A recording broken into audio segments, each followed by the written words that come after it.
नमस्ते दोस्तों, स्वागत है आपका अपना व्याकरण गुरु यूट्यूब चैनल पर। आज जो मैं अपनी क्लास में लेके आया हूं वो लेके आया हूं आपके लिए वर्णमाला। संस्कृत में वर्णमाला कितने स्वर होते हैं, कितने व्यंजन होते हैं, आज की क्लास में इनको हम हल करेंगे, जानेंगे कितने स्वर होते हैं, कितने वर्ण होते हैं। उससे पहले हम यहाँ पे कुछ सरल चीजें उनके बारे में हम जान लेते हैं।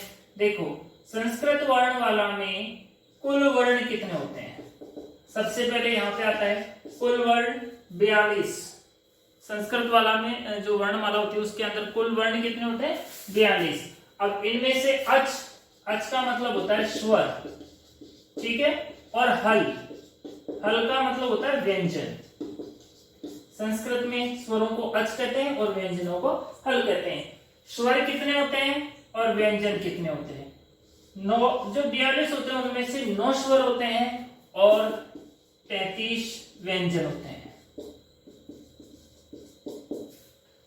संस्कृत में केवल 9 ही स्वर होते हैं और 33 व्यंजन होते हैं। अब हम जान लेते हैं यहाँ पे कि स्वर कौन कौन से होते हैं। अच यानी स्वर कौन कौन से होते हैं? देखो, स्वर जो होते हैं वो होते हैं ए, ई, उ, री, री, ए, ओ, आई और औ।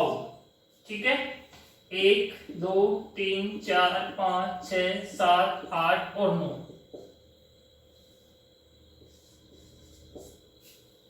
संस्कृत में 9 स्वर होते हैं। ये कई बड़ी बड़ी अपने कंपटीशन एग्जाम्स जो होते हैं, परीक्षा होती है, उनके अंदर भी ये बार बार पूछा जाता है। संस्कृत वर्णमाला में स्वरों की संख्या कितनी होती है? 9 होती है। ठीक है, कौन कौन से? ए, ई, उ, री, री, ए, ओ, आई, औ। फिर इनको आगे चल करके अलग अलग रूपों में विभाजित किया जाता है, जिसमें हर्स्व स्वर अलग होते हैं, दीर्घ स्वर अलग होते हैं और प्लुत स्वर अलग होते हैं। उसकी एक हमने अलग से वीडियो बनाया है, अलग से क्लास बनाई है कि कौन कौन से ह्रस्व स्वर होते हैं, कौन से दीर्घ होते हैं और कौन से प्लुत स्वर होते हैं। अब चलते हैं व्यंजनों की तरफ। हल यानी व्यंजन। व्यंजन कितने बताए यहाँ पर? 33। ठीक है, इन 33 व्यंजनों को भी अलग अलग डिवाइडेशन विभाजित किया है। इनके अंदर जो है स्पर्श वर्ण, स्पर्श वर्ण जो होते हैं वो होते हैं 25। ठीक है, 25 वर्णों के अंदर क से लेकर के म तक के जितने भी अक्षर होते हैं वो स्पर्श वर्ण कहते हैं। स्पर्श वर्ण क्यों कहा जाता है उनको? स्पर्श वर्ण इसलिए कहा जाता है कि जब हम उनका उच्चारण करते हैं तो हमारी जो जिह्वा होती है वो हमारे मुख में कहीं ना कहीं किसी ना किसी भाग में स्पर्श करती है किसी दूसरे भाग को, तो इसलिए इन वर्णों को स्पर्श वर्ण कहा जाता है। मतलब हमारी जिह्वा कहीं ना कहीं दूसरी जगह टच होती है, छूती है किसी अंग को अपने मुख के, तो उसको हम स्पर्श वर्ण कहते हैं। कैसे लेकर के मैं तक, जिसमें क, ख, ग, घ, न, फिर च, ज, झ, य,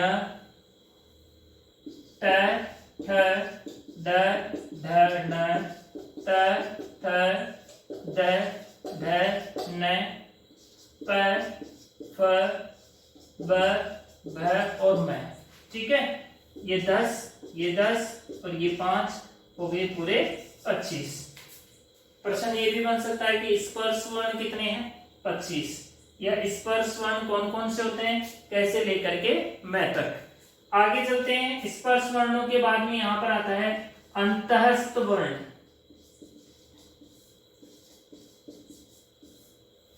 अंतःस्थ वर्ण कितने होते हैं? अंतःस्थ वर्णों की यहां पर संख्या होती है 4, जिसमें य, व, र और ल। 4 ही वर्ण होते हैं अंतःस्थ वर्ण। उनको यहाँ पर य, व, र, ल, इनको अंतःस्थ वर्ण कहा जाता है। अंतःस्थ वर्ण क्यों कहते हैं? इसके बारे में भी हम एक बार सीख लेते हैं कि अंतस्थ, जैसे हमने स्पर्श वर्ण कहा था कि जो हमारी जिह्वा होती है, जब हम इन वर्णों का उच्चारण करते हैं तो हमारे मुख में कहीं ना कहीं जाकर के स्पर्श करती है। जैसे हम क का उच्चारण करते हैं, क का उच्चारण करते हुए हमारी कंठ के टच होती है, तो ये कंठ हो गया। जैसे च इचुए सानाम तालु, च तालु के टच होती है, तो ये तालु वाले वर्ण हो गए। मुर्दा के टच होती है तो ट मुर्दा वाले हो गए। ट की लाइन हम जीभ जो होती है वो दांतों के टच करे बिना नहीं बोल सकते। जिन लोगों के दांत नहीं होते हैं तो उनसे वो ट की लाइन बोली नहीं जाती, ठीक है। तो इसलिए त वाले जो होते हैं वो दंत वर्ण हो गए और प वाले जो होते हैं ओष्ठ वर्ण। जो प की लाइन है इसको आप बिना होठों के चिपकाए नहीं बोल सकते हैं। आप बोल करके ट्राई कर लीजिए, प फ ब भ म। आप इनको बिना होठों के स्पर्श करे नहीं बोल सकते हैं, इसलिए इनको स्पर्श वर्ण कहा जाता है। अब जानते हैं यहाँ पे अंतस्थ वर्ण। अंतस्थ वर्णों का मतलब होता है इनमें हवा अंदर ही रहती है। अंत यानी अंदर। जब हम इनका उच्चारण करते हैं तो हमारे पेट में से जो हवा होती है वो बाहर नहीं निकलती, वायु बाहर नहीं निकलती है, हमारे पेट के अंदर या मुख के अंदर ही रहती है। जैसे य व र ल, ठीक है, मतलब हवा बाहर नहीं निकल रही है, तो इसको कहते हैं हम अंतस्थ वर्ण। उसके बाद में होते हैं ऊष्म वर्ण। ऊष्म वर्णों की संख्या कितनी होती है? इनकी भी संख्या जो होती है वो 4 होती है। और ये कौन कौन से होते हैं? स, श, श और है। अब इनको ऊष्म वर्ण क्यों कहा जाता है? ऊष्म यानी ऊष्मा, वायु। इनमें ऊष्मा बाहर निकलती है। जस्ट इसका अपोजिट, इसका अंतस्थ वर्णों का अपोजिट है। अंतस्थ वर्णों में हवा अंदर रहती है, ऊष्म वर्णों में हवा बाहर निकलती है। आप उच्चारण करके देख सकते हैं, श श ह, हवा मुख से बाहर निकलती है, इसलिए इनको ऊष्म वर्ण कहा जाता है। 25 स्पर्श वर्ण, ठीक है, और फिर उसके बाद में 4 अंतस्थ वर्ण, उसके बाद में 4 ऊष्म वर्ण, और इनको हम जब टोटल करते हैं तो होते हैं 33 और 9 स्वर हो गए 42, ठीक है। ये थी अपनी संस्कृत की वर्णमाला। कई इसके अंदर एक संयुक्त अक्षर भी बताते हैं, वैसे वो इसके अंदर नहीं है। एक संयुक्त अक्षरों की हम एक छोटी सी यहाँ पे नॉलेज ले लेते हैं।